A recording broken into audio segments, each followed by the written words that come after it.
حنت قال مس فقرنيا مس غربيتا بزفصمتو ناي زمت حطيات محازا اخي تغالص كابا مقاريس كابا مقارس يصنيسه إلا أبا مقارس سميت دفيرو دنجل دفيرو تباهيلو زميتو تباهيلو مكرا ناب እግዚአብሔር ክንቀርብ ለእግዚአብሔር ሰባት ክንከውን አብይ መሳሪያ ማለት ስሙ ያዕቆብ ዘግሙድ ዘተመታተረ ዘተቆራረጸ ያዕቆብ በመከራ የዶ እግሩት ሰአነ ያዕቆብ ማለት ምዝገርም መልኩ አካሉ አበርባን ክልተን ቦታ ተመቃቀኝ አላውያን ለምንታይ ሰላም ተሰብኽ ለምንታይ ፍቅሪ ተሰብኽ ለምንታይ መንግስተ ሰማይ ዝባሃል الله ሰማይ ዓለም ለልካ ተዛረብ ለምንታይ ዘይነፈልጦ አምላክ ክርስቶስ ልካ ተሰብኽ ብላዕሊ ዝናም ብታሕቲ ጭቃ ከም ጭንቁራ ከም ጠበቕ ኣብ እግሪ ጽላልን ኣብ እግሪ ከንዳን ዝነብሩ ዘለው ዝዝክሮም ሲኖም ዘለው መራሕ ዘይብሎም ወገናት ሰባዝ ተፈነወ ፈተና ይቃጽለናል እንተ ሆነ ካብ ተፈጥሮ ጥራሕት ይኮነስ ካብ ፈጣሪውን ዝመጹ ነገራት አለው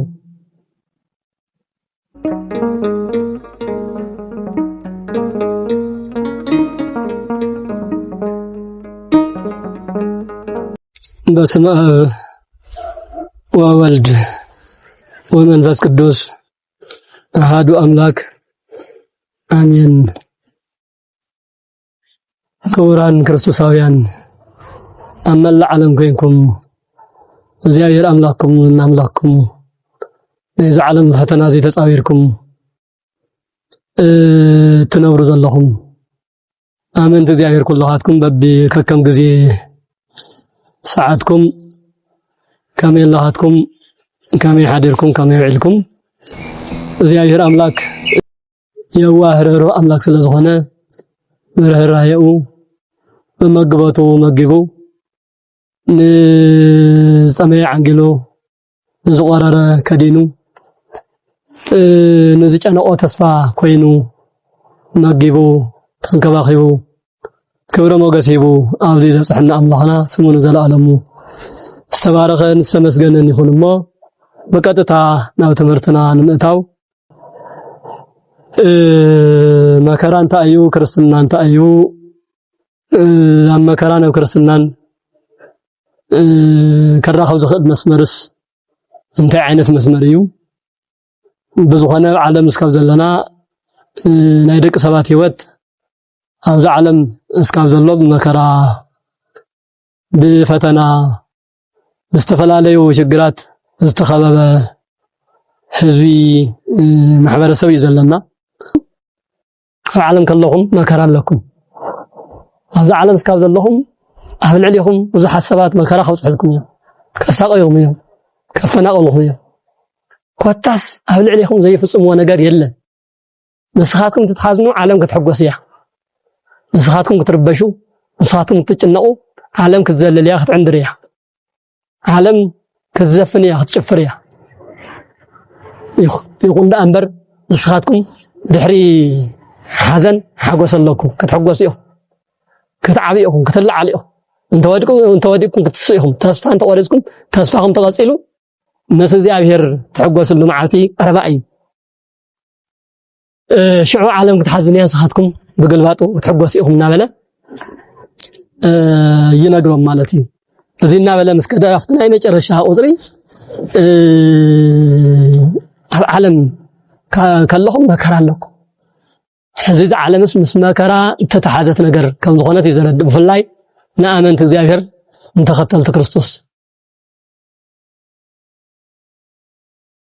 እንድሕር ከምዚ ኮይኑ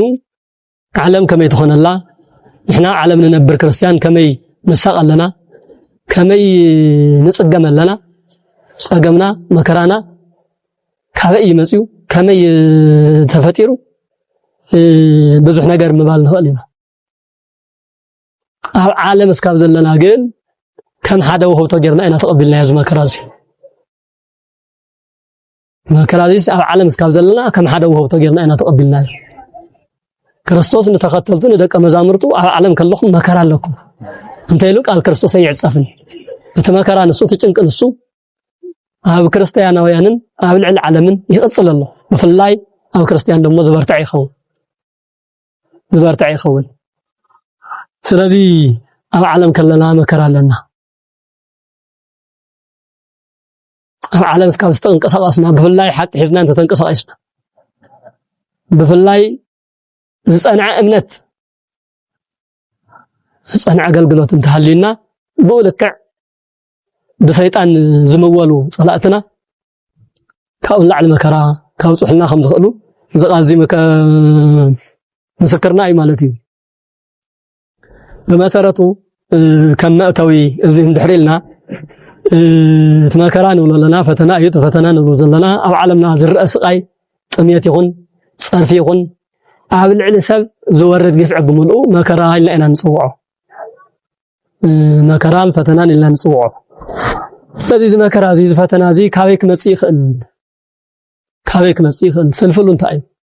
መበገሲኡ ካበይ ክልተ ነገራት ክርኢና ውሲ ሓደ መከራ ወይ ፈተና ካበይ ይብገስ እዛ ርእስ እዚኣ በርዓተ ነጥቢ ክርኢና ኢና ኣጽኢሉ ደሞ ነዛመ ተመከራ ፍልፍሉ መምጽኡ መበገሲኡ እንድሕር ፈሊጥናዮ መፍትሒኡ ዝኸውን ደሞ ኣብዚ ዓለም ዝናሃለው መከራ ዝተቀበሉ ኣቦታትና ሓደ ክልተ ኢልና ብምጣስ እትናታቶም ተመክሮ ንኣና ትምህርቲ ኮይኑ መፍትሒኡ ክረኽበሉ ኢና ማለት እዩ ስለዚህ ናብቲ ናይ መጀመርያ ርእሲ እንትንመጽእ መከራ ካበይ ክብገስ ይኽእል መበገሲኡ እንታይ ብዙሕ መበገስ ኣለዎ ተንወሰንቲ ዝኾና ነገራት ግን ሓደ ክልተ ኢልና ክርኢና ናይ መጀመርያ መከራ ካብ ሰባት ናብ ሰባት ይዝመጽእ ማሃባ አልኦ ካብ ርሑቕ ኣይኮነን ካብ ቀረባ ይዝመጽእ ናይ መጀመርያ ፈተና ካብ ቀረባ ካብ ሰባት ናብ ሰባት ዝመጽእ ፈተና እዩ ብሓቂ እቲ ዝኸበደ ድማ ንሱ እዩ ብቐጥታ ካብ ካልእ ዝመጽእ ናይ ባዕሉ መፍትሕ ኣለዎ ንኣኻ መሲሉ ከማኻ ኮይኑ ምሳኻ እናሓደረ ምሳኻ እናበዓለ ምሳኻ እናበልዐ ምሳኻ እናሰተየ ፈታው መሲሉ ግን ጸላቕ ኮይኑ ካብ ዝነብር ኣካል ዝመጽእ ፈተና ግን ብደንብ ስለ ዘይትዳለወሉ ብደንብ ስለ ዘይትፈልጦ ዝኸበደ ይገብሮ ማለት ኣብ ዓለም ከለኹም መከራ ኣለኩም ዝብል ነገር ከም መእተዊ ርኢና ኣለና እቲ መከራ ንሱ ተፈተና ንሱ ካበይ ክመጽእ ይኽእል ዝብል ድማ ወጽረ ሓደ ብሰብዓ ዓለም ዝመጽእ መከራ ወይ ፈተና እዩ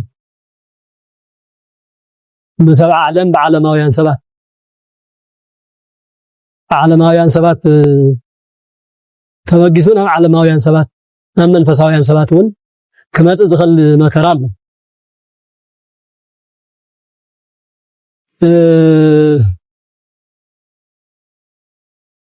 تذهب دول نسيلنا لنا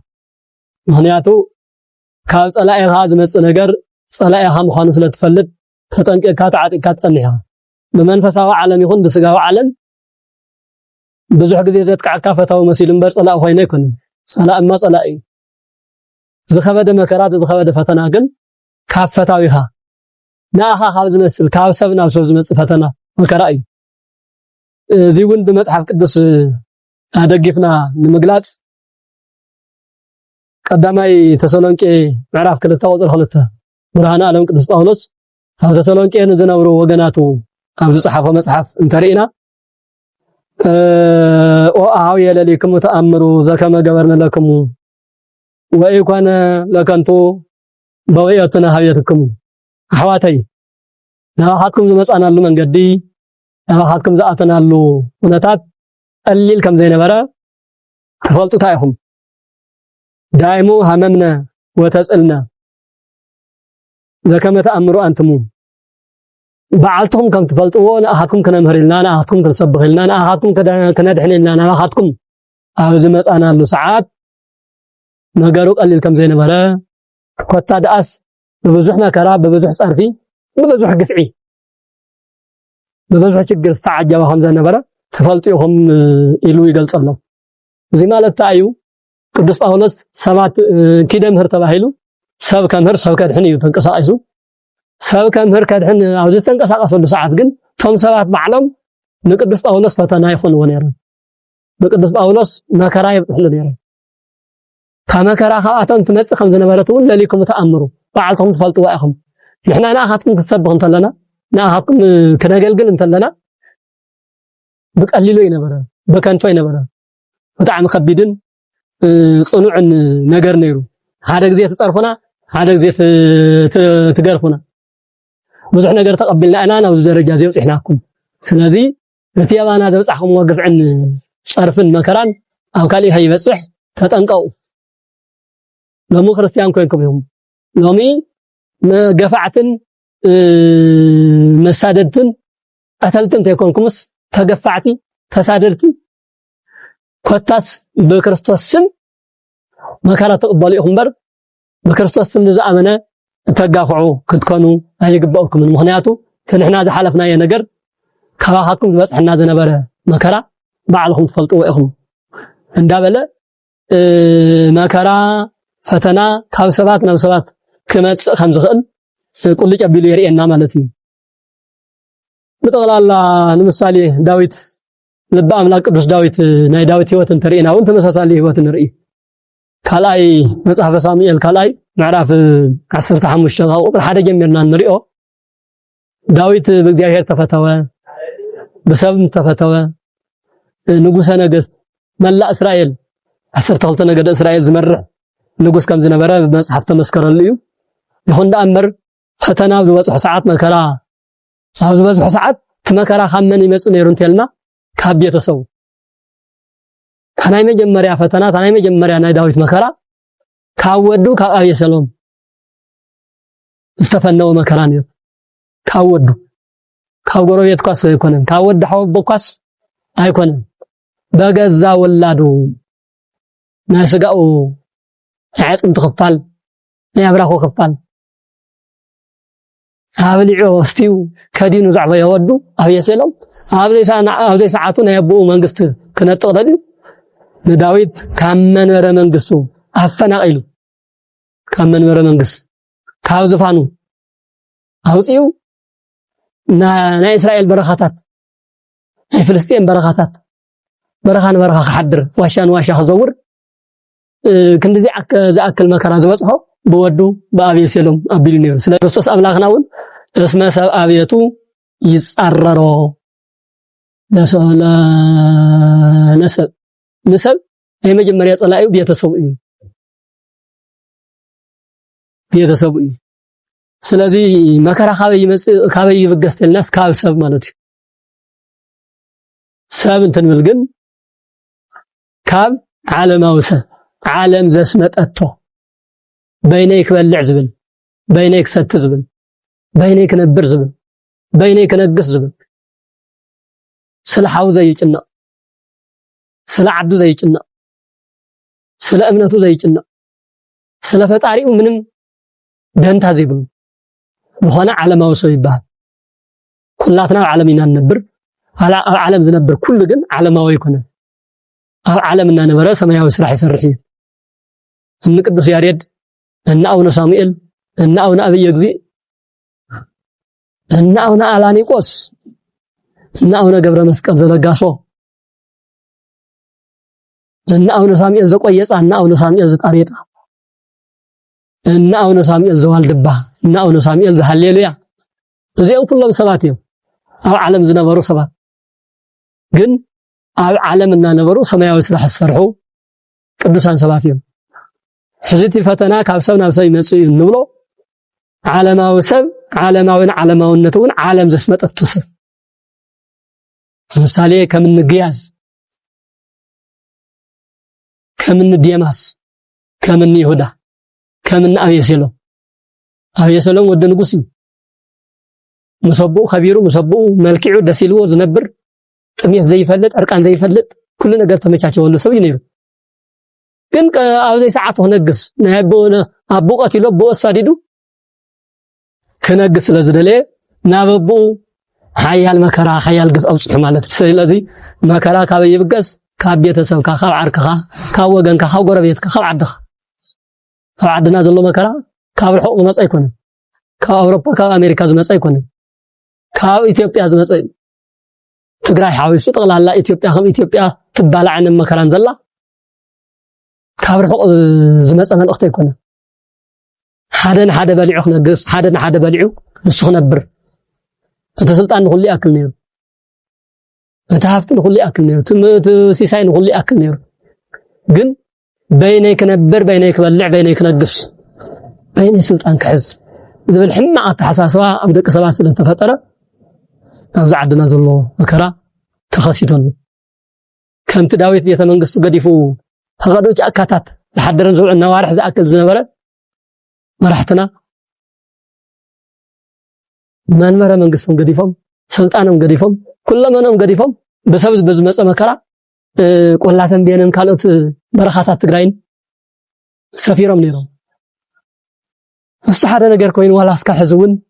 እቲ ነገር ተመሳቂሉ እምበር ተስተኻኺለ ይኮነን ዘሎ እዚ ካበይ መጽእ ተላና ግን ካብ ሰብ ማለት እዩ ስለዚህ መከራ ካብ ሰው ናብ ሰው ክመጽእ ይኽእል እዩ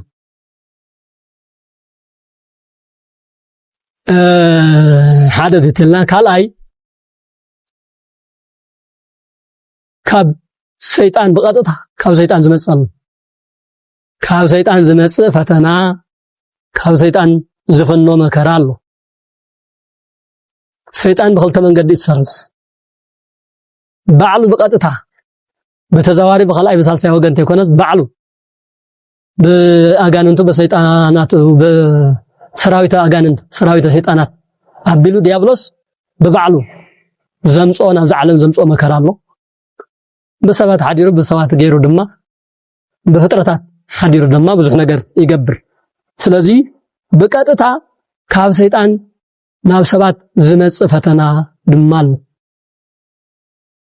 እዚ ንምርአይ በደንቢ መጨረሻ በደንቢ ክንገልጾ ኢና ንኣብነት ዝኣክል ግን መጽሐፈ ኢዮብ ምዕራፍ 1 ቁጥር 12 ከምኡውን መጽሐፈ ኢዮብ ምዕራፍ 2 ቁጥር 6 ክርኢና መብራህሪኡ ኣብ ዝቕጽል ክርኢዮ ኢና ግን በቀጥታ ካብ ሰይጣን ናብ ሰባት ፈተና ከም ዝመጽእ መከራ ከም ዝመጽእ ሕማም ከም ዝመጽእ እንሪአሉ መጽሐፍ ግን ኣሎ መጽሐፈ ኢዮብ ማለት እዩ ንኣብነት በተመሳሳሊ ብርሃነ ዓለም ቅዱስ ጳውሎስ ኣብ ናይ ባዕሉ ህይወት ኣብ ናይ ባዕሉ ዘመን ኣብ ናይ ባዕሉ መከራ ኣድሂቡ መሰረት ገይሩ ዝጻሓፈ መጽሐፍ ኣሎ ካልኣይ ቆሮንቶስ ምዕራፍ 12 ቁጥር 7 እስካብ 10 ተርእና ኣብ ልዕሊ ቅዱስ ጳውሎስ ካብ ሰይጣን ዝተፈነወ ሕማም ጽኑዕ ሕማም ሓያል ፈተና ብጣዕሚ ለይቲ ምስ ቀትሪ ዝዋጋዕ ሰውነቱ ዘቁስል ከብዱ ዝቆርጽ ርእሲ ዝፍልጽ ጽኑዕ ሕማም ከም ዝነበረ ባዕሉ ብቃል ከም ዝክብል ይገልጹ ከመሰይት ኣበይ በብዙሕ ራእይ ዘአስተርአየኒ እግዚአብሔር ተውህበኒ መልአከ ሰይጣን ዘይደጉጸኒ ስጋየ ወይ ኮራእኒ ርእሲ ወሰልሰ ጊዜ አስተውቃይኩ በእንቲአሁ ከመያይቱ ተእምኔ ወይ የለኒ አክለከ ጸጋየ እስመ ኃይል ሰበደው ይሐልቅ ስለቃሉ እግዚአብሔር አምላክን አስተመስገነ ይሁንሞ አውዝ ተጠቀሰ ምዕራፍን ቁጥርን ካልኣይ ቆሮንቶስ ቅዱስ ጳውሎስ አነ ብዙሕ ዝተገበረለይ ብዙሕ ራእይ ዝረአኹ ናብ ሰማያት ከይቀረየ ደይበ ምስጢረ ሰማያት ዝተገለጸለይ መላእክት እንትዝምሩ ብዕሊ ዝተመልከትኩ ኮታስ እግዚአብሔር ንኣይ ብዙሕ ነገር ዝገበረለይ ሰብ ነይረ ኢሉ ይኹን ዳ እምበር ከመሰይታ እይተኣበይ በትዝረአኹዎ ራእይ በትስተዋኩዎ ጸጋ በቱምስ መላእክት ዝዘመርኩዎ ዝማሬ ምእንቲ ኸይበ በቀጥታ ናይ ሰይጣን መልእክተኛ ተኣዚዙለይ ተውህበኒ መልአከ ሰይጣን ዘይደጉጸኒ ስጋየ ወይ ኮራእኒ ርእሲ ሰይጣናዊ መልእክት ዘለዎ ናይ ሰይጣን ጦር ርእሰይ ከም መዶሻ ዝፍልጽ ሰውነተይ ከም በልሕ መስማር ዝወግእ ከብደይ ዝቆርጽ ሓያል ሕማም ጽኑዕ መከራ ተዋሂብኒ ይብል ዋስተውቃይኩ ወሰልሰ ጊዜ በእንቲአሁ ከመያይቱ ተእምኔ ኣነ ድማ ተዛላትኒ መመረጺት نا أملاك يمصلي ስለዝኾነት ሰለስተ ግዜ ስዋያቴ ፈጣሪዬ ለምነኝ ከመያ እትተምኒ እዚ መከራዚ እዚ ፈተናዚ ካባይ ንኸርሕቕ አለይ ሰለስተ ግዜ ስዋያቴ ለፈጣሪዬ ለምነኝ ገበለ መልሱ ግን ወይቤለኒ አክለከ ጸጋዬ እትተስተውሃበካ ጸጋዬ አኽለካይ እስመ ኃይል ሰበደው ይሐልቅ እትትገብሮ الله ተአምራት መንከራት እትትፍጽሞ ዘለኻ አይሰብ ድሕነት በባዕልኻ አንተ ጥራሕ ተኮነስ በጨርቅኻውን ሕሙማን ተፈወስ ዘለኻ በቱ ተጻዊርካ ዘለኻ ፈተናን መከራን እንተ ዘይ ኮይኑ ጸጋይ ካልዕል ይልኒ ጸጋይ ካብ ዝቕነሰንማ መከራይ ክኢለ ክነብር ይለ መሪጸ ዕድመ ለካዒ ብሕማም በመከራ ነይረይ ቅዱስ ጳውሎስ ስለዚ እዛ ናይ ቅዱስ ጳውሎስ ሕማም ናይ ቅዱስ ጳውሎስ መከራ ካበይ መጽእ አንተልና ቀጥታ ካብ ሰይጣን በርግጽ ቅዱስ ጳውሎስ ነተሐማሙን ተመከሩ ከምትናይና በሃላ ባይ እግዚአብሔር አምላክ እንታይ ገይረካ እየ እንታይ በድለካ እየ እንታይ ኃጢአት ነይሩን ዝሁሉ መከራ እንታይ ገይረ ናብ ዝብል ኢምንት ዝኾነ ምክንያታዊ አመክንያዊ ነገር አይከደን ንጥቅሙ ምዃና በደንብ ስለዝፈለጠ ከመሰይት አበይ በብዙ ራእይ ዘአሰራየን እግዚአብሔር አነ ምን ተኸይበል ምን ተኸይወድቅ ኢሉ ፈተና ዘይሁን ብዙሕ ጸጋ ብዙሕ ክብሪ ብዙሕ ሞገስ ብዙሕ ጥበብ ስለተገለጸለይ ንኡ መሰረት ገይረ ከይዕበም ምን ተኸይወድቅሲ ለይት መስቀትር ዘሳቂ ሕማም መከራ ፈተና ተዓዲለ ሰብ በብዙሕ መልክዑ ክፍተን ይኽእል በብዙሕ መልክዑ ብፍላይ ደሞ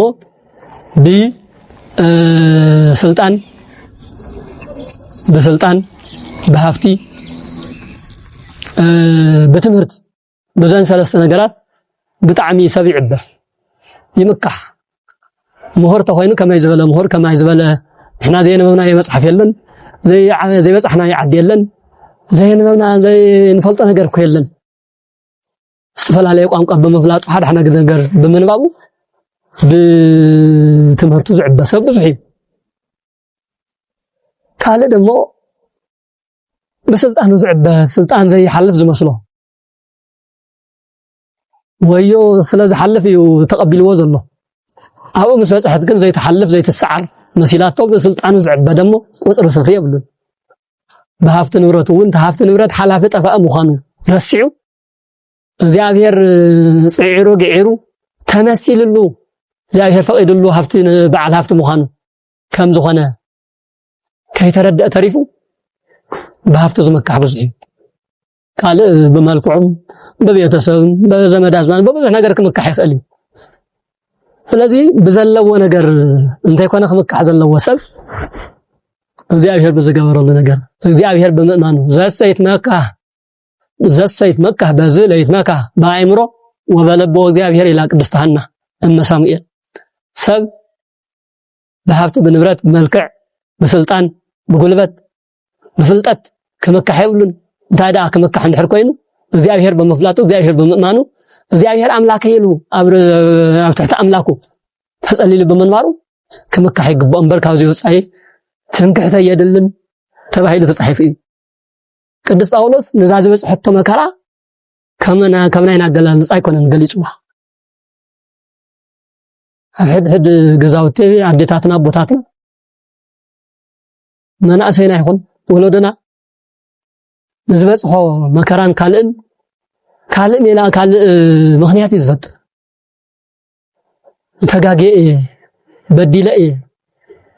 እኳስ አይብልን ታይገረ ካብሰ ዝበለ ጻሕጢያት ደሰሪሕ ንገለ ከምዚ ለምና ነበሩ ናይ ከምዚ ፈተና ዝበጽሕን ካልእ ዘይረብሕ ምኽንያታት ይዘቅርብ ቅዱስ ጳውሎስ ግን ዝኹሉ ሕማም ሁሉ መከራ ተጻዊሩ እናኸደ ራእስ ፍልጸት ራእስ ሕማም ሓያል ራእስ ሁሉ ስለዝኾነ ስለዚ አነ እዚ መከራ እዚ ካብ ሰይጣን ዝተዋሃበኒ ምእንቲ ኸይዕበ ምእንቲ ኸይመካሕ መኪሐት ዓብየ ምእንቲ ኸይወድቕ ናይ ሰይጣን መልእኽተኛ ሓያል ሕማም ተዋሂብኒ ኢሉ ይገልጽ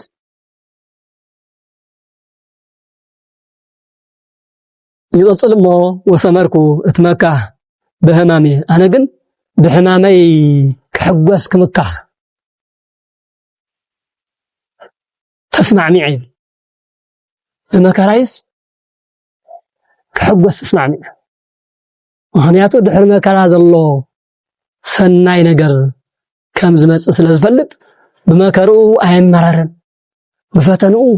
አይወደቀን كما يهدر حيل ክርስቶስ ላይለ ንምንታይ حيل እግዚአብሔር ብልዕለይ ሓዲሩ ንኽነብርሲ ብዝበጽሕ መከራ አማሪራ ይፈልጥን ኮታስ ምስ መከራ ይተስማዕሚዐ ይነብር ነይረ ይብል ናይቱ መከራ አይነት እንትዝርዝር وبأنت زنتو سمركو بهمامي بتسألوه وبمندابيه وبتسده وبتسناسه بمكرا بصرفي بسدت سيساي إلت نعلت مقبي بمسأن بكل نجر مكرا بصحنا وزعله بأنت كريستوس سلا كريستوس سلا السبب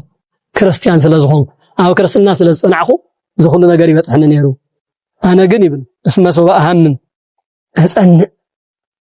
أنا جن مكرا أنت بزحني يسألني نيره يبرتع نيره أنت دكم يسألني بالقلب قال سلازي كبران أرمتنا مكرا بوزح ملكه مسيح خليو كاو سبات كمسيح خليو أتى خاوسيت أنون كمسيح خمس خل وزم كلته نصحف أيوبن نصحف قدس باولوس ناب قرنطوس سبات ምዕራፍ 12 ቁጥር 7 ተጠቅስና የምን በደንብ ገረም ይብርሁልና ይገልጽና ለለው ከመን ከላኸሎ አው እናሃለው መከላኸለው እና ነገርና ይዞ ከዘለ ቅዱስ ጳውሎስ ብዙኾነ መጨረሻ በደንብ ክነብሮ ኢና እተሳልሳይ ፈተና ክመጽእ ዝኽእል መከራ ክመጽእ ዝኽእል በእግዚአብሔር ፈቃዱን ክመጽእ ይኽእል በሰባት ተንኮል በሰይጣን ተንኮል ክመጽእ ይኽእል ይልና ኣለና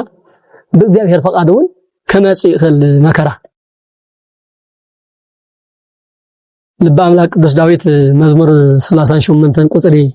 16 አርቅ ምን እግዚኦ መቅሰፍተከ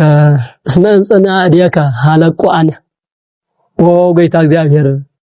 መቅሰፍትኻ ካባይ አርሕቅ መቅሰፍትኻ መከራኻ ትንስኻ ዝላከዩ መከራ ማለት መከራኻ መቅሰፍትኻ ካባይ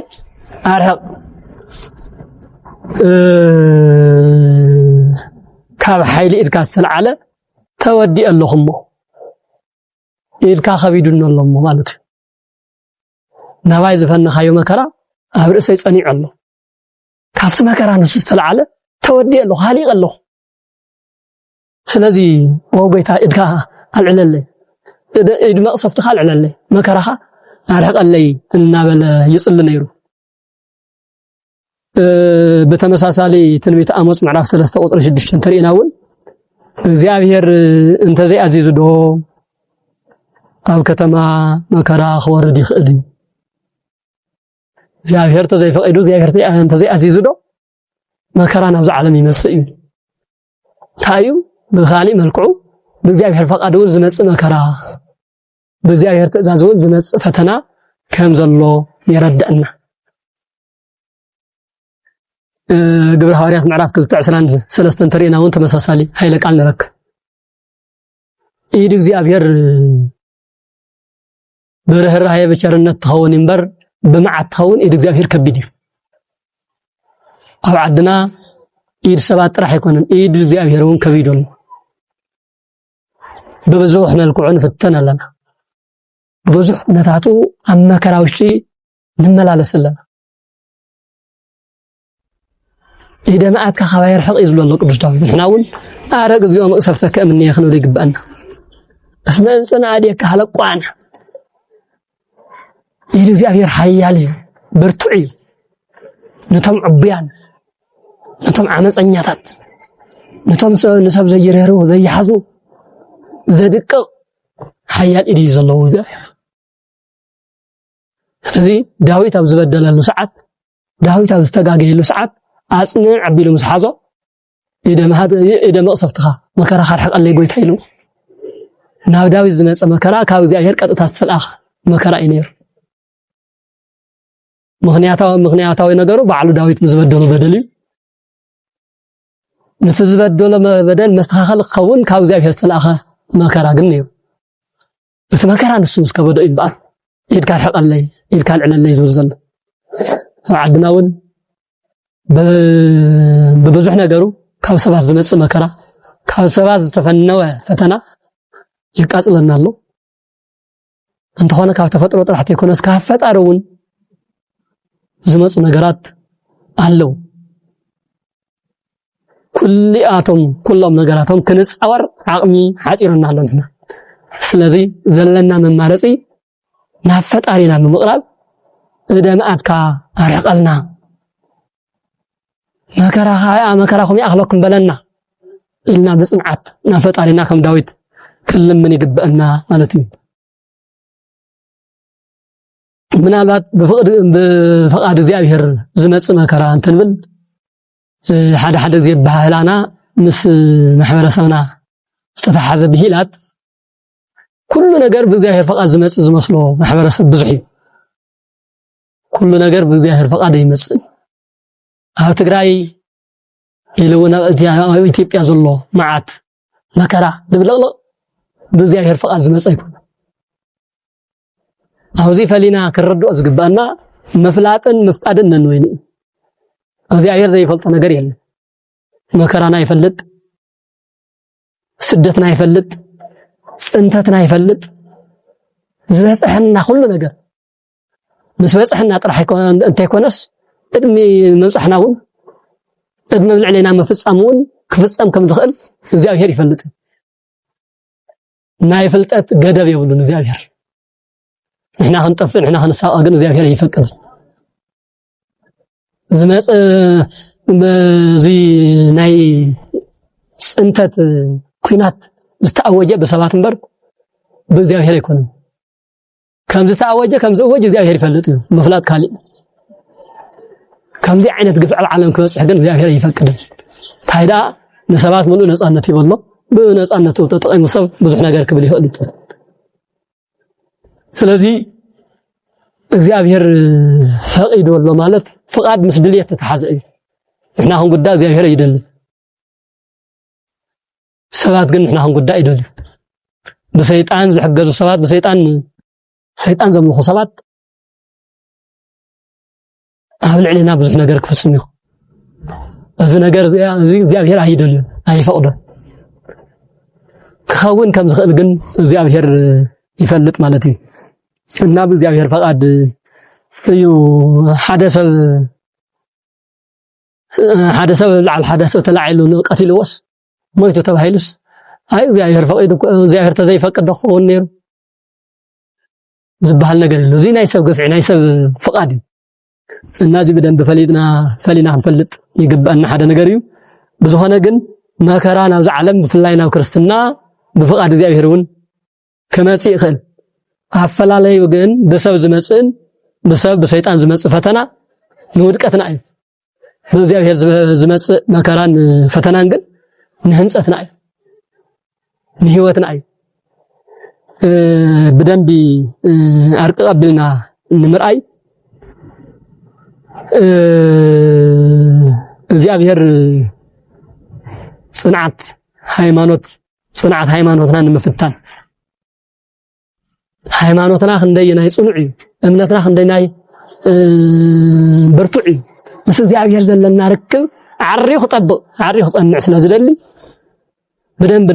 ንኽንጥንክር እግዚአብሔር ይግስጸና ይፍትነና መከራውን ከምጽእ ይኽእል ማለት እዩ ለምሳሌ ሰለስቱ ደቂቅ ዘም ሰለስቱ መናእሰይ ንብሎም ኣብ ትንቢተ ዳንኤል ምዕራፍ 3 ተጻሒፎም ንረኽቦም አይበደሉን ምንም ነገር አይነበረም ነገር ግን ናፈታና ዘአተውሉ ምክንያት ንምንታይ ተተባሂሉ ሃይማኖቶም በዝበለጸ ንማዓልቶምን ንተኸተልቶምን ትምህርትን አርአያን ክኸውን ስለዝደለየ ማለት እዩ በእግዚአብሔር ዝመጽእ ነገር በሙሉ በእግዚአብሔር ናማና ክመጽእ ዝኽእል ነገር በሙሉ ንምንታይ እዩ ንአና ንጽንዓት ሃይማኖትና ንብርትዕና ሰማያዊ ዓለምና ሰማያዊ ሃገር ከም ዘለና በደንብ ንኽንፈልጥን ንኽንምርትዕን እምበር ንኽንወድቕ አይኮነን ካብ ሰይጣንን ካብ ካልኦትን ዝመጽእ ግን ንውድቀት ኮነ ኢሎም ዘምጽእዎ እዩ ማለት እዩ كال كحاتيات بارنت نصا نموصا እግዚአብሔር ገገጽና ይخل እግዚአብሔር መከራን አዋና خلق ይخل ማለት እዩ ብፁዕ በሲ ዘአንተ ገሰጽኮ እግዚኦ ዘመሃርኮ ህገከ ይብል መዝሙረ ዳዊት 93 ብፁዕ በሲ ዘአንተ ገሰጽኮ እግዚኦ ወዘመሃርኮ ህገከ ወጎይታ ንስኻ ዝገሰጽካዮ ንስኻ በመከራ ዝፈተንካዮ ንሱ ንኡድ ክቡር እዩ እቲ ምንታይ ካብ ኃጢአት ነፃ ይዝኸውን ብንእሽተይ ተፈቲኑ ከም ወርቅ ጻሪው ናይ እግዚአብሔር ሰው ኮይኑ ስለዝቅጽል ካብ ኃጢአት ባርነት ነፃ ንምዃን እግዚአብሔር ይገስጸና ይመኽረና ክንመከረሉ ክንመሃረሉ በዝኽእል መልክዕ ፈተና ይምጽእ ማለት እዩ ካልኣይ ናብ ባዕሉ ንኸቅርበና ናብ ባዕሉ ንምቅራብ ሓደ መከራ መድኃኒቱ ማለት እዩ ሰብ እንትፈተን ተሐምል ፈጣሪኡ ይመስግን ፈጣሪኡ አድሕነኒ ኢሉ ናብ ፈጣሪኡ ከም ዝቀርብ መጽሐፍ ቅዱስ ምስክርና እዩ ትጽየዋአኒ በእለተ ምንዳቤከ አድህነከ ወተአኩተኒ መዝሙረ ዳዊት መዝሙር 49 ቁጥር 15 ትጽየዋአኒ በእለተ ምንዳቤከ አድህነከ ወተአኩተኒ እግዚአብሔር በቃል ዳዊት ሐዲሩ እንትናገር አው ጊዜ መከራኻ ተጽውዐኒ አነ ደማ ካብ መከራኻ የድሕነካሞ ንስኻ ድማ ተመስግነኒ ይዝብል ስለዚህ እግዚአብሔርና አሁን ቀርብ ትደልየና መከራ ይእዘልና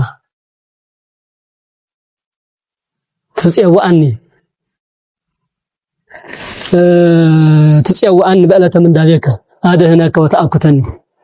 አው ጊዜ መከራኻ እግዚኦ ትብል ትምህለል ትጽሊ ናባይ ትቀርብ አነ ወኔ ድሕነካ ወተአኩተኒ መሰድሐንኩ ድማ ተመስግነኒ ኢሉ ዳዊት ተምሂሩ እግዚአብሔር በቃል ዳዊት ሐዲሩ እግዚአብሔር ንኹላና እንተምህረና መከራ ናብ እግዚአብሔር ክንቀርብ ናይ እግዚአብሔር ሰባት ክንከውን አብይ መሳርሒ ማለት እዩ አብይ መሳርሒ ማለት እዩ ስለዚህ ካብ እግዚአብሔር መከራ እዘዝ እንትንብል ሓደ ካብ ኃጢአት ነፃ ንኽንከውን ካልኣይ ናብኡ ንኽንቀርብ ሳልሳይ ንኽነመስግን ንኽንበርትዕ ካብ እግዚአብሔር መከራ ክእዘዝ ይኽእል ካብ መከራ ንምውፃእ እንታይ ክንገብር ይግበአና መከራ በብዙሕ መልክዑ ክመጽእ ይኽእል እዩ ከምቲ ዝበልናዮ ግን ካብኡ ንምውፃእ እንታይ ክንገብር ይግበአና መጀመርያ ሽግርና ምፍላጥ አንድ መፍትሒ መቸም ሰብ ከምቲ ቅዱስ ጳውሎስ ኣብ ገላትያ መልእኽቱ ምዕራፍ 6 ቁጥር 8 ዘቐመጦ ዘዘርአ ሰብ ይዓርር ዘዘርአ ውስተ ስጋሁ ሞተ ይዓርር ወዘሰ ዘርአ ውስተ ነፍሱ ሕይወተ ይዓርር ሰብ ዝዘርኦ እዩ ዝዓጽድ ይብል ሰብ ዝዘርኦ እዩ ዘእኽለለኒ ኢሉ ሄዱ ዝዓጽድ ዓማጽን ናይ ማቱ ደላይ እንተኾይኑ ዘይዘርኦ እውን ከይዱ ከዓጽድን ክወስድን ይኽእል ብሕጋዊ ዓለም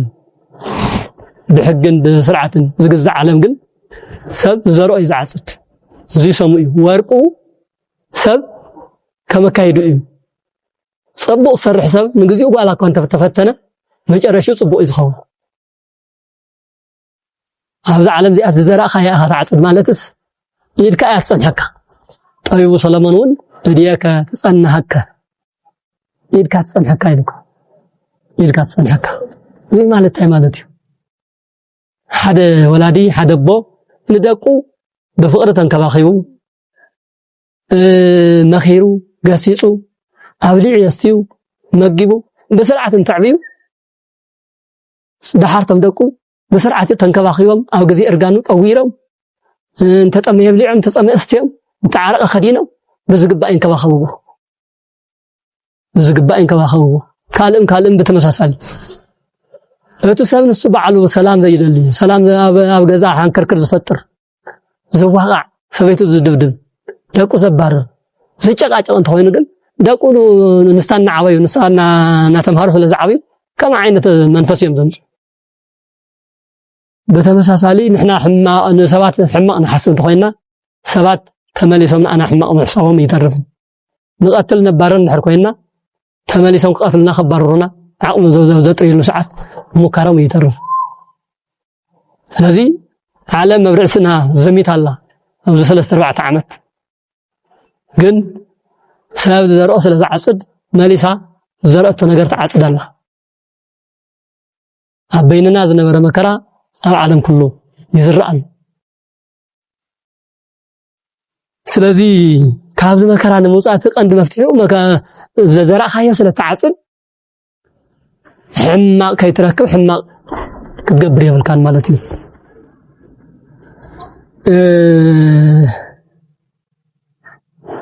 በዚህ መልክዑ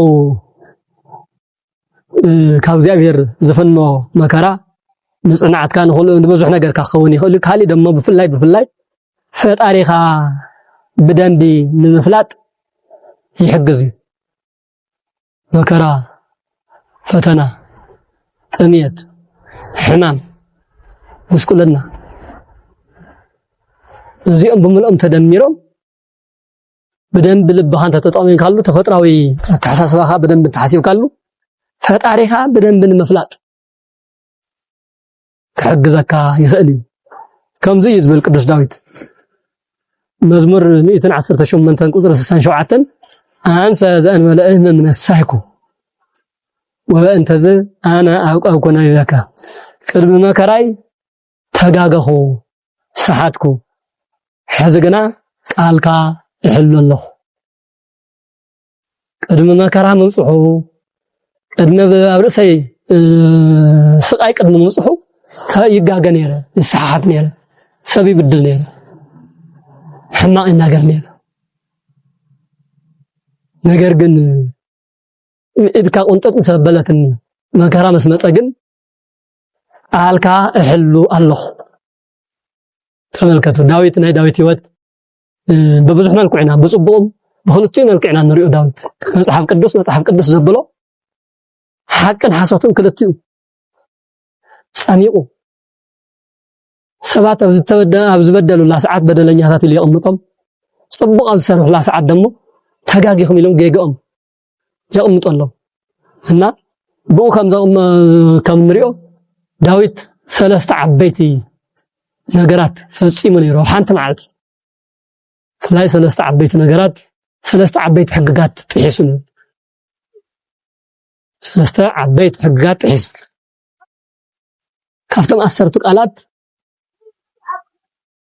ይተፍቱ ናይ ሰብ ነገር አይትመነ ዝብል ሓደ አይትቅተል ዝብል ክልተ አይትዘሙ ዝብል ሰለስተ ነገራት በሓንቲ መዓልቲ በመፍጻሙ እግዚአብሔር ቀጽዑ ቅጽዓቱን ክብር ዝበለ ነይሩ ስለዚህ እንታይ ሎ ቅዱስ ዳዊት አንሰ ዘንበለ መምነሳክ ኣብ ቅድም ሕማማይ ቅድም ፈተና ምጽሑ ይጋገነር وبأنت أنا أكون يبكى حزقنا قال كحل الله دحري بمكرة مستقصع بحمام مستقصع بموت ودو مستقصع داويت أتابع كلام هيراتو እግዚአብሔር አምላኩ በደንብ ከፈልጥ ገየው ስለዚህ መከራ እግዚአብሔር ንመፍላጥ ና እግዚአብሔር በደንብ ንመቅራብ እውን ዓብይ መምህር እዩ ማለት እዩ ምክንያቱ በመከራ ዝረኸው ካዩ ነገር ቀልጥፍካ በቀሊሉ ይትርሱዕ በመከራ ዝረኸበ ነገር በፈተና ዝረኸበ ነገር ዋጋ ዝኸፈልካሉ ነገር በቀሊሉ ይትርሱዕ በናጻ ዝተዋሃበካ ነገር ናጻ ይዝመስለካ ብዙሕ ትኹረት አይተበሉን ሪዝካ ደኺምካ ዘምጽሃያ ገንዘብን ስለ በሁት ተዋሃበካ ገንዘብን ኳስ ማዕረ ይኮን በጋጣሚ በሎተሪ ዝመጸ ገንዘብ በጋጣሚ ይጽፍ ሪዝካ ደኺምካ ዝረኸብካ ገንዘብ ግን ደመራ ሐጻይ እኮ እዩ ኢልካቁም ነገር ያተውል ስለዚህ እግዚአብሔር በመከራ አንተ ፍትነና بزبلص انا እግዚአብሔር ክንቀርበሉ እግዚአብሔር በደንብ ክንፈልጦ ዘኸለና ነገር እዩ ማለት እዩ ግልጽን ምዝራብ ከም ህዝብ ትግራይ ከም ተጋሩ ኣብዘን ዝሓለፋ ፍላይ ክልተ ዓመታት ኣፍታናይ መጀመርያ 8 ወርሕን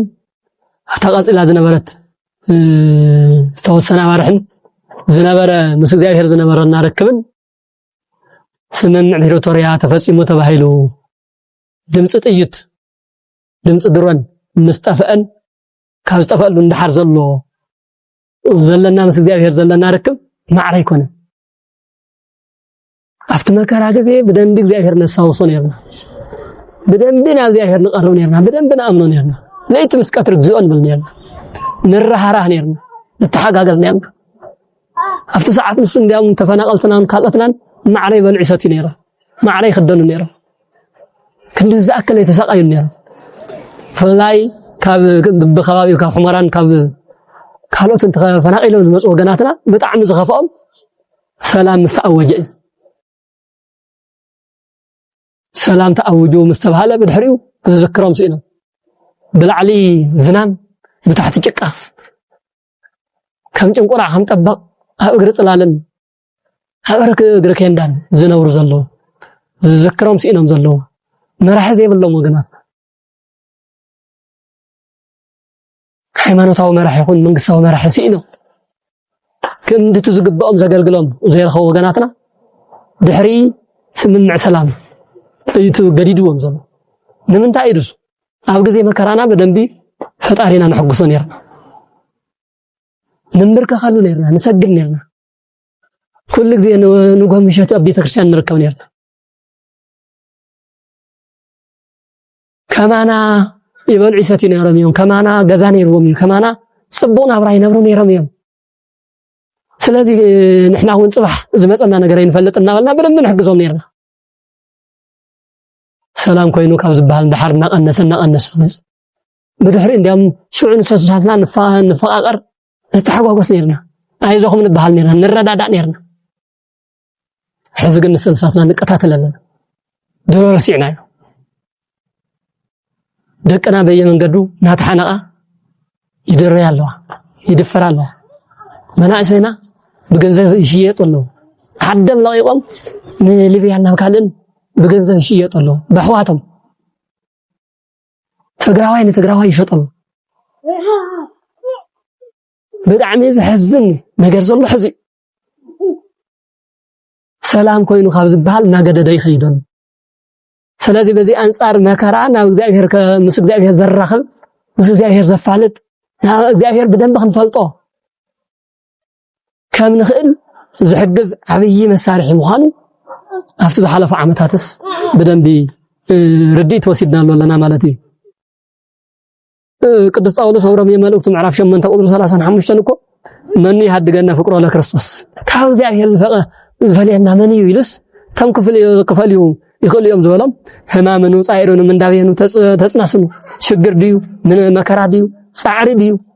ሕማም ድዩ መከራ ካብ እግዚአብሔር ክፈልየካ ይኽእልን ይፈልጣ ደስታ እዩ ሓጎስ እዩ ካብ እግዚአብሔር ክፈልዝ ስለዚህ በእግዚአብሔር ፈቃድ ዝመጽ መከራ ኣሎ እንትንብል መከራና ንኣና ካብ ምስ እግዚአብሔር ንራኸበሉ ናብ እግዚአብሔር ንቀርበሉ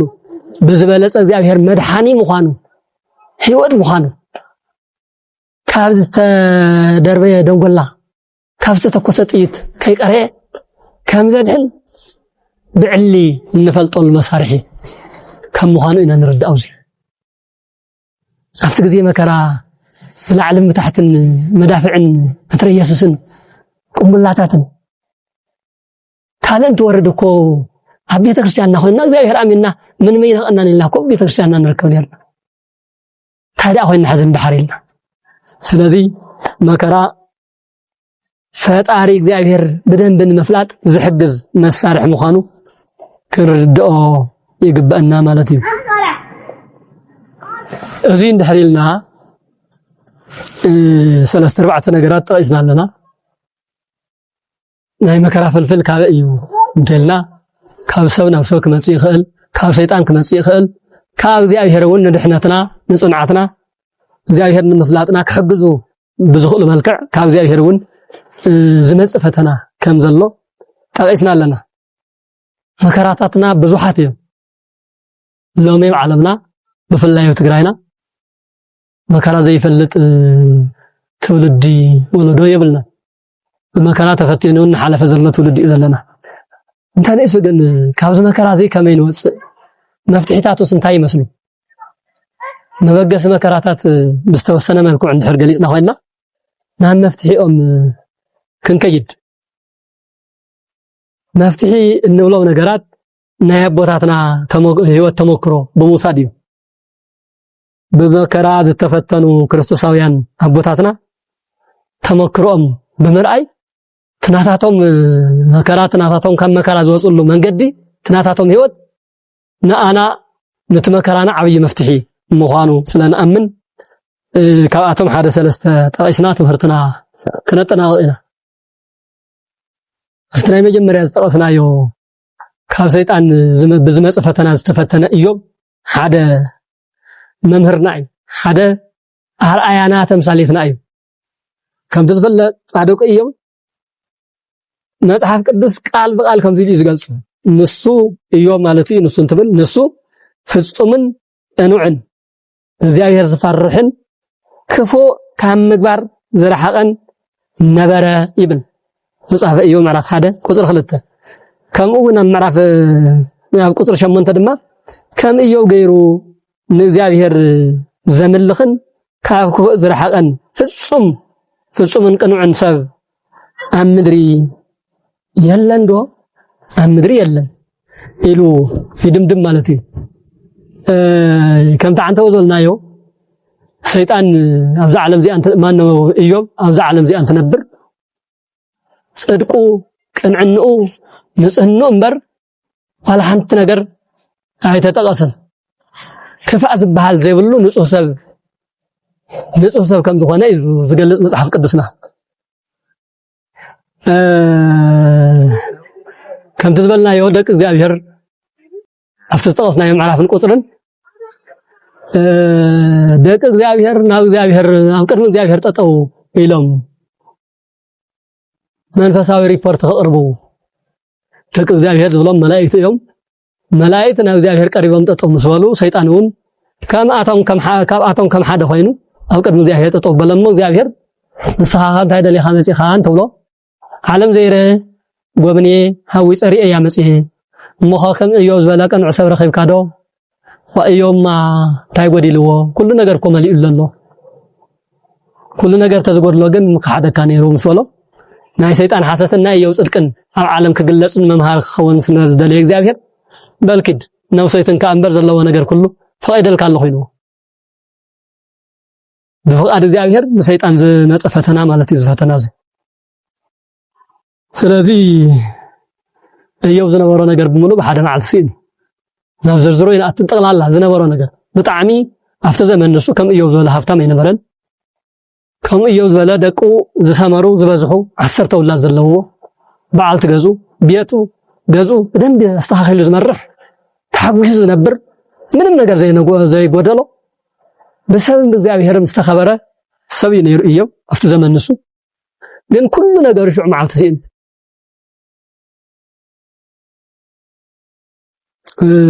ማለት ዓይነት መከሩ ብዙሕ እዩ ተኒሱ ግን በሓንቲ መዓልትስ ሞት 10 ደቁ በሓንቲ መዓልቲ ተረዲኡ ሞት 10 ደቁ 10 ደቁ 7 ወዳትን 3 ደቂ ኣንስትዮን በሓንቲ መዓልቲ ሞይተውስ በሓንቲ መዓልቲ 10 ሬሳ ካብ ሓደ ገዛ ተጎቲቱ እንትወጽእ ምርኣይ ኣብ ዓለምና ብጣዕሚ ዝኸበደ እዩ ከምዚ ብቅድሚ ምድሕሪኡ ማይተፈጽመ ደቂ ሓንትን ወደቂ ሓንተቦ ደቂ ሓደ ቦስ 10 ዮም በሓደ መዓልቲ ሃሊኦምስ 10 ሬሳ ካብ ሓደ ገዛ እናወፀ ምርኣይ ንእዮ ብጣዕሚ ከቢድ ሃብቲ ንብረቱ በሓደ መዓልቲ ተወዲኡ ንሱ ያክል ካብ ፀጉር ርእሱ እስካብ እግሪ ጽፍሩ ብሕማም ቁስሊ ተወቂዑ ሓሚሙ ኣብርሲኡ ሓንቲ በዓልቲ ገዙ ተሪፋ ነይራ ንሳውን ከይዳቶ نأخا مسكوس لخان مس مكرخان نأخا ناغلغلكن نحجسكو ينبرن إلا قديفاتو خيدا ما تنكحت ما حزتو نصها هفتامية تبل صادقية تبل ግን ከናውዝ መከራዚ ወዲቃ ዝብል ናይ ሰብ ናይ ማሐዘቱ ጃህራን ካልእውን እዚኦም ኩሎም ተወሳሲኹም ንሱ ግን እግዚአብሔር ወሃበ ወእግዚአብሔር ነስአ ወላ ሓንቲ ዝው ኩሉ መከራ ከም ሓንቲ ነገር ይራአዩ እግዚአብሔር ሂቡኒ እግዚአብሔር ገንዘው ወሲዱ እግዚአብሔር ገንዘው ስለዘወሰደ አን እንታይ ላይ ይማር እንታይ ላይ ጭነው ተመስገን ኮታስ እግዚአብሔር ከመስገነለን ይሉዳ መስገን ነበር ወላ ሓንቲ ነገር ክፉእ ነገር የተዛረበ ነዚውን ያዕቆብ አመለውቱ ምዕራፍ 5 ቁጥር 11 ናሁን አስተበጽኦም ለተአገሱ ወሰማይኩም ትዕግስቱ ለእዩ ወሪኢኩም ዘከመ ፈጸመለቱ እግዚአብሔር احنا ከም ኢዮብ ዝበለ ትዕግስቲ ንዝዕገሱ ሰባት ብጣዕሚ ነመስግኖም ጎበዛት ንብሎም በርቱዕ ንብሎም እግዚአብሔር ንኢዮብ ትዕግስቱ ከም ዝረአየሞ መሊሱ ከም ዘስተኻኸለሉ ሪኢኹም ከምኡ ዝበሉ ሰባት ከነመስግኖም ንደሊ ብል ያዕቆብ ስለዚ ናይ ያዕቆብ ናይ ኢዮብ መከራ ናይ ኢዮብ ፈተና ንአና ካብ ፈተና ንወፀሉ ካብ መከራ ንድሕነሉ ትምህርቲ እዩ ማለት ኢዮብ ዝኹሉ መከራ በጽሕዎ እግዚአብሔር እንድሕረ መስግን ድሕሪ መከራኡ እግዚአብሔር በመስጋን ድማ ዝነበረው ሃፍቲ ንብረቱ ብምሉ ብዕጽፊ ተመሊስሉ بدحريون لعلم 140 عمت بهوت منبار زخاله سوي نير سلازي كان مكرا وصيها بهوت منبار بطعنا منبار بحقوس منبار كم زكال كاونا ايو مكرا كاونا ايو فتنا تماهرنا تزبصحنا زلو ነገር بملو كاو ايو نتحت منبر كاو ايو لعلي كم زي خون تردينا بزبلص እግዚአብሔር በመስጋና ዋጋ ከምንረክብ መፍትሕ መከራና ከም ንረክብ ካብዚ ክንማር ንኽእል ማለት እዩ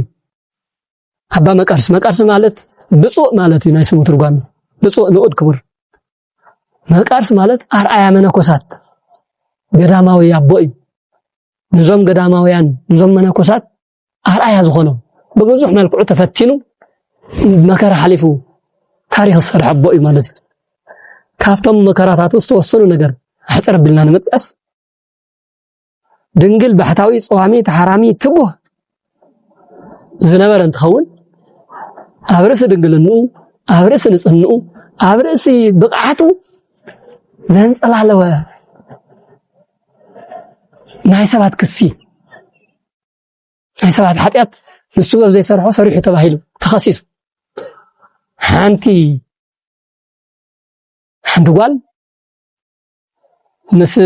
ፍቅረኛኣ ምስ ጎረቤታ ብዝፈጸመቶ ናይ ዝሙት ኃጢአት ንመሓዛኣ ከይተጋልጽ ካበባ መቃርስ የጸኒሰ ኢላ አባ መቃርስ ሰበይት ደፊሩ ድንግል ደፊሩ ተባሂሉ ዘሚቱ ተባሂሉ ዓሚጹ ተባሂሉ በሰባት ክግረፍ ጌራት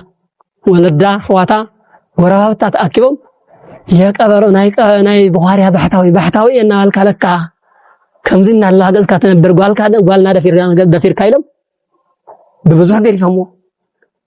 ልዕሊ ዓቅሚ ልዕሊ መጠን ዝኾነ ግርፋት ገሪፎም ካብ ገዳሙ አውጽኦም ባሪሮም ብዙሕ ጸሪፎም ብዙሕ ተለዓለ ቤተክርስቲያን ክትጽረፍ እዞም መነኮሳት ኩሎም ጥዕና ይብሎምን ክውድ ኣለዎም ክሳደዱ ኣለዎም ተባሂሎም ብዙሕ መከራ ዝሓለፈ እዩ መቃርስ ኢሉውን መጨረሻ መቃርስ ዘቆልዓ ጸኒሳ ስለዝወለደት ካውዮ ጸኒሳ ስለዝወለደት ትውላድ ወላድ ከዓቢ ቀለብ ቆልዓ ክፈል ተባሂሉ ምንም ዘይፈልጥ ባህታዊ ምንም ነጋዴ ይኮነን ካሊ ሸቃላ ይኮነን አብጾም መጾነ ዝውዕል ግን ቀለብ ቆልዓ ክፈል ተባሂሉ ስለዚህ ስልየና ሰርሐ ማዓልታዊ ሸቅልና ሸቀለ ኣብዘይ ወዓሉ ኃጢአት ንጸጋን ንኽብር ኮነን ኢሉ ናጻዓረ ቀለብ ቆልዓ ይከፍል ነይሩ ከምዚ ይብል ነይሩ በቃል ወመቃርስ እስመ በከ በእሲት ጻሙ እንበለ መጠን መቃርስ ይብሎ ንባዕሉ ወመቃርስ ሕሎም ማኮ በዓል ሓዳር ኮይኻ ሰበይቱ ኮን ያትካ እያ ቆልዓ ኮሊድካ ስለዚህ ካብልክ ዕላዕ ልኽሰርሕ ኣለካ ክትሽቅል ኣለካ ገንዘብ ክትከፍል ኣለካ ንተቆልዓነታ ንወድኻን ክትቀልብ ግዴታኻ እናበለ ለይቲ መስቀል ረብ ሸቕሊ ጸሎቱ ገዲፍና ሸቕሊ ይኸድ ነይሩ ኣብ ሸቕሊ ውዒሉ ደሞ ጸሎት ይሓድር ነይሩ እዚ ገይርዎ ኣይኮነን እቲ መከራ ዋጋ ስለ ኣብ እግዚአብሔር ዋጋ ስለ ዝረኸበሉ ተሸኪምዎ ዘሎ ንሕና ኣይኮነን ዘይገበርናዮ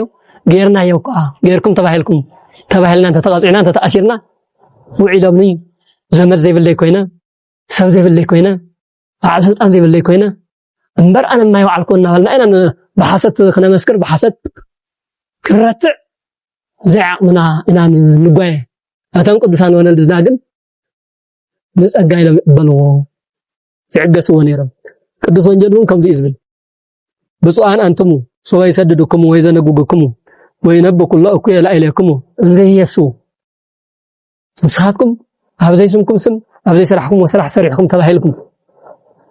ብዙሕ ስማስም ክወፀኩም እዩ ከባረርኩም ክገፍዕኩም መከራ ኣብ ልዕሊኹም ከብፅሕልኩም እያ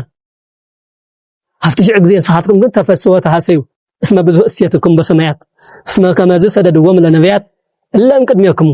ማቴዎስ ወንጌል ምዕራፍ 5 ቁጥር 11 እዩ እዙ መከራ ዘይባኻትኩም ትበፅሕ ንስኻትኩም ተሓጎሱ ደስ ይበልኩም ከማኻትኩም እቶም ቀዳሞት ነቢያት የሳድድዎም ነይሮም ይፈናቀልዎም ነይሮም ዘይስሞም ስም ይህብዎም ነይሮም ንስኻትኩም ካብኣቶም ይትበልፁ ግን ከምኡ ምዃኑ እሱ ተዓጊሶም ብምሕላፎም ኣብ ቅድሚ እግዚአብሔር ክብሪ ረኺቦም ዋጋ ረኺቦም ንስኻትኩም ከምኡ ኹኑ እዩ ዝብል ቅዱስ መጽሓፍ እውን ኣባ መቃርስን እዚ ስለ ዝፈልጥ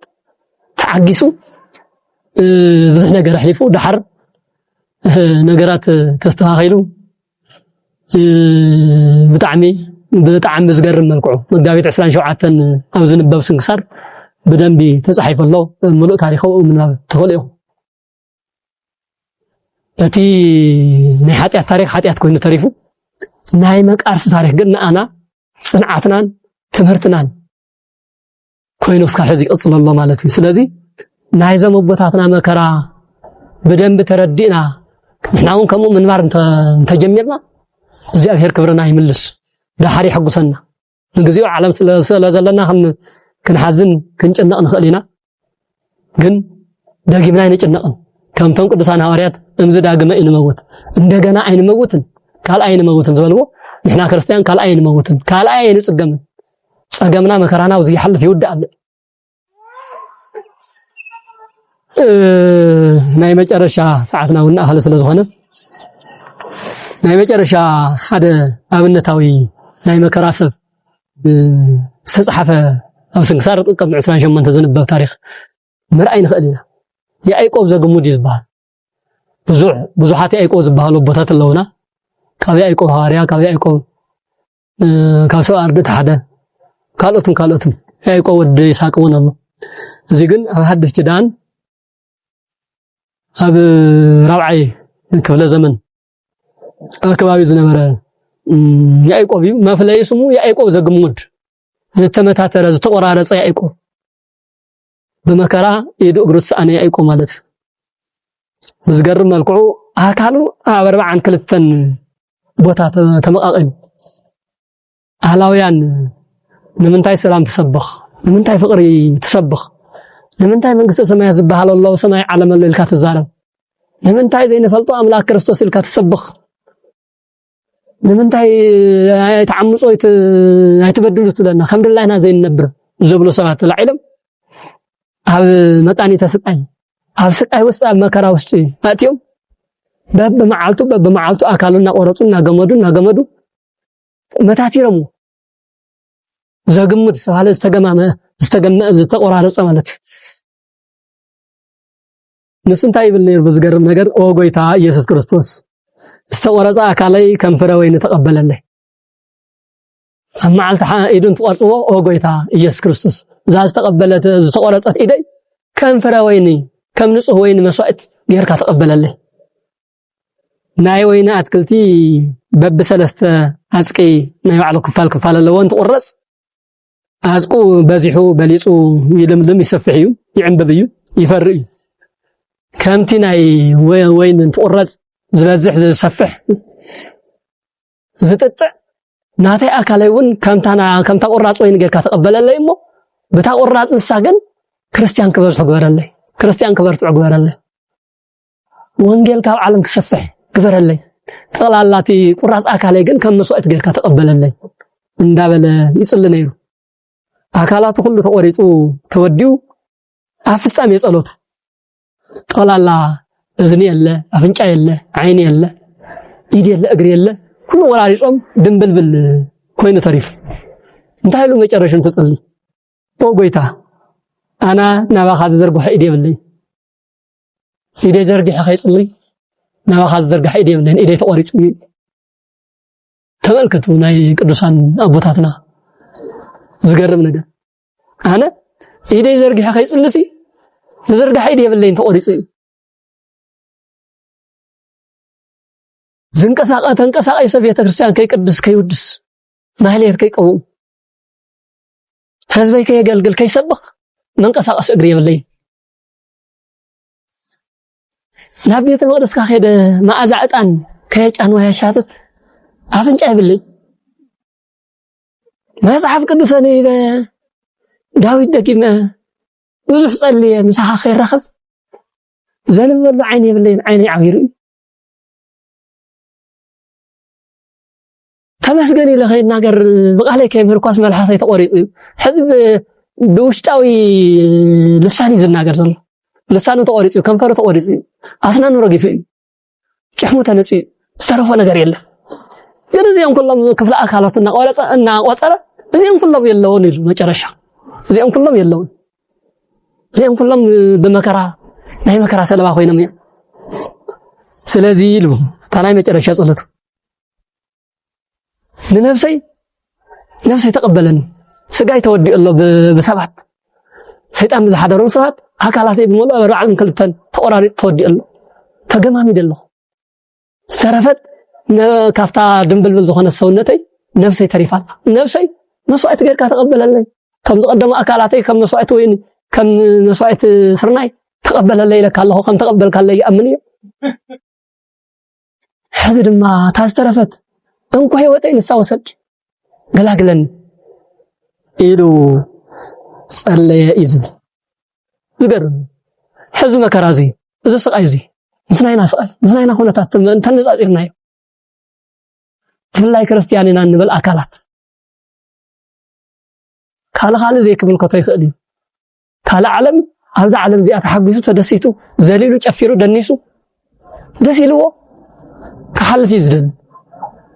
ክርስቲያን ግን ክርስትና ምስ መከራት ተሓዘ በዓሉ ክርስቶስ በመከራ ይዝሓለ ዓለም ዝሓለፉ ንሐዋርያት እውን በዓለም ሰሃለወኩም ህማመትርከም ዓለም ከለኩም መከራ ኣለኩም ይሉ ስለዚህ ካመን ንበልጽ ካብኒ አይቆም ካብነ ባመቀርስ ካብኒ እዩ ከመላ ክንበልጽ አረብሑን ክንሕጻው ግረበይ ንኸውን ስለዚህ መከራና በዞም ናይ አቦታት መከራ እንተፈቲናዮ እንተለኪዕናዮ ናይና ዝሕሸ እዩ ብዓለም መስፈርታ ይኮነን ሰፍር ዝልክዕ ዘለኹ ሰብ ኮይኖም ልዕሊ ሰብ ኣብ ልዕልና ዝተፈጸመ ነገር እንትሕሰብ ቀሊል አይኮነን ብጣዕሚ ከቢድ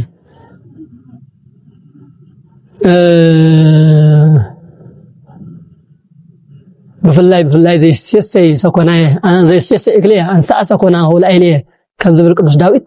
بتفتو حوكا بقرة بيتك بنايكات ولا مرحي أنت تكتكت بس إيش زي فل مكان تبص حكا هاي سمع كان مالته يكون قليل مالته يكون أمكو خالص لا أنت خوين تصلى أي قدس لا الشيء بفلاي ዲያቆናቲና ኸብዙሉ ጳጳሳቲና ኸብዙሉ ናይ ሃይማኖት መራሕቲ ኮይኖም ነዚ ጦርነት እዚ ኣብ መከራ ትግራይ ዝበጽሕ ዘሎ ዝነበረ ጸንሕን ዘሎን መከራ ክናዋሕ ክቅጽል ዕርቀ የድልን በጦርነት ተጀሚሩ በጦርነት ይወዳ እናባሉ እስካብ ዋይት ሃውስ አትዮም ዝዛረው ብፁዓን ገባርያነ ሰላም ዝገብሩ ዘተዓረቁ ብፁዓን እዮም ተባሂሉ ዝብል ወንጀልና ንበቡን ሳቶም ግን ዕርቅ ፍጸም ይብሉን ኢሎም ኣብ ዓለም ንጉስ ኣሜሪካ መንግስት ቤተ መንግስት ኣትዮም ኩናት ዝሰብኩ ጦርነት ዝሰብኩ መራሕት እንትትርኢ ስምዒትካን ካልእኻን ብጣዕሚ ይውስኽ ግን ከም ኣይኮነን ከም ክርስትና እንተርእናዮ ግን ኣብ ዓለም ከለኹም መከራ ኣለኩም ኣብ ዓለም ከለኹም መከራ ኣለኩም እንድሕር ተባሂልና ኣብ ዓለም ኢና ንነብር ዘለና ኣብ ዓለም ትነብር ቤተ ክርስቲያን ግን ናብ ሰማይ ትጓዓዝ ተዓቢ ቤተ ክርስቲያን ሒዝና ኢና ንጓዓዝ ዘለና እዞም ነገራት እዚኦም ክበፅሑ ግድ እዩ ክበፅሑ ኣይንምነዮም ነርና ግን በፂሑ ምስ ጽንዓት ኣቦታትና እንትንጻጽር ግን ሕዚ እውን ክነመስግን እምበር ክነማረር ይግበአና ዝኹሉ ነገር ሓሊፉ ናታቶም ጥራሕቲ ኮንስት ናይና ጽንዓት ተናይና ዝነበረ ምስ እግዚአብሔር ዘሎ ርክብና እውን ቀሊል ኣይኮነ ብጣዕሚ ተማሂርናሉ ኢና ምክንያቱ ዓለማት ሙሉእ ተኣኪበን ሓንቲ ትግራይ ትበሃል ዓዲ ንምጥፋእ ሓቂናንስ ብሰማይን ብምድርን ዘሎ መሳርሕታት ተደቂኑስ ንሱ ኩሉ ሓሊፉ ዋላ እኮ ብዙሕ መስዋዕት ንኽፈል ግን ከምዚ ብሂወት ናና ባዕሉ እግዚአብሔር ምሳና ከም ዘሎ እግዚአብሔር መከራና ምሳና ኮይኑ ይፃወር ከም ዘሎ እንኣምን ሰባት ክንከውን ዝግበአና ካልእ ከም ሰማዕታት ትግራይ ሰማዕታት ናግራን ምርኣይ ምኽኣልና ክርስቶስ ደቀ መዛሙርቱ ዘምሃሮም ትምህርቲ ዝነገሮም ቃል ኣብ ዓለም ከለኹም መከራ ኣለኩም ዝብል ቃል ንሕና እውን ተቐበልቲ ኮይና ኣብ ዓለም እስካብ ዘለና መከራ ተቐቢልና እናጠመና እናፀማእና ህዝብና ዘይንበር ህይወት እናነበረ ዘይኽፈል መስዋዕት እናኸፈለ እዩ ንቐፅል ዘለና እሞ ደቅና ህዝበ ክርስቲያንና ኣብ ዘለኹም ብፍላይ ናይዚ መከራ ቀጥታ ሰለባ ዝኾንኩም ተፈናቀልቲ ወገናትና ካብ ብዙሕ ማእዘን ተፈናቀልኩም ተፈናቀልኩም ጥራሕቲ ኣይኮነስ የግድ ክኖ ዋላ ንሞት ኢልኩም ኣብ ዘለኹም ምዃንኩም መከራ ትቕበሉ ዘለኹም ትግራይ ከም ትግራይ ብኣርባዕተ ኣይኮነን ብሸሞንተ ማእዝን ዋላ ሕዚ እውን ብሸሞንተ ማእዝን ተኸበበት ዓዲ እያ ዘላ ለዚ እዚ መከራ እዚ ናይ ክርስትና መከራ ክኾነልና ዋጋ ናይ ክርስትና መከራ ዋጋ ዘለዎ እዩ ናይ ክርስትና መከራ ተዓጊስካ ተመስገን ኢልካ ተቀቢልካዮ ዋጋ ዘለዎ ሰማያዊ ዋጋ እትረኽበሉ መከራ እዩ ናይ ዓለም መከራ ግን እስካብ ዘለኻ እውን መከራ ድሕሪ ሞትካ እውን ናብ መቃብርን ናብ ሲኦልን ዘምርሕ መከራ ስለ ዝኾነ ናይና መከራ ናይ ክርስትና መከራ ናይ ክርስትና መከራ እዩ ዓድና ዝተፈጸመ ነገር ብምሉእ ዋላ ከም ትግራይ ይተኣወጅ እምበር ካብ ኣና እውን እምነት ድረላታ ከም ዝበሃል ኣብ ልዕሊ ክርስቲያን እዩ ኣብ ልዕሊ ቤተ ክርስቲያን እዩ ስለዚ ዝመከራ እዚ ናይ ክርስትና መከራ ንክርስቲያን ኣብ ልዕሊ ክርስቲያን ክበፅሕ ዝኽእል መከራ ይበፅሕና ስለዚ ከም ኣቦታትና ተዓጊስና ተቐቢልና የለና ዝተረፈ እውን ተዓጊስና ክንቅበል ኢና ነገር ግን ናብ ካልኣይ መከራ ናብ ካልኣይ ሞተ ስጋ ንመውት ኣለና ኢና ናይ ስጋ ሞት ሕዚ እውን እናሞትና ኢና ዘለና ናይ ነፍሲ ሞት ከየጋጥመና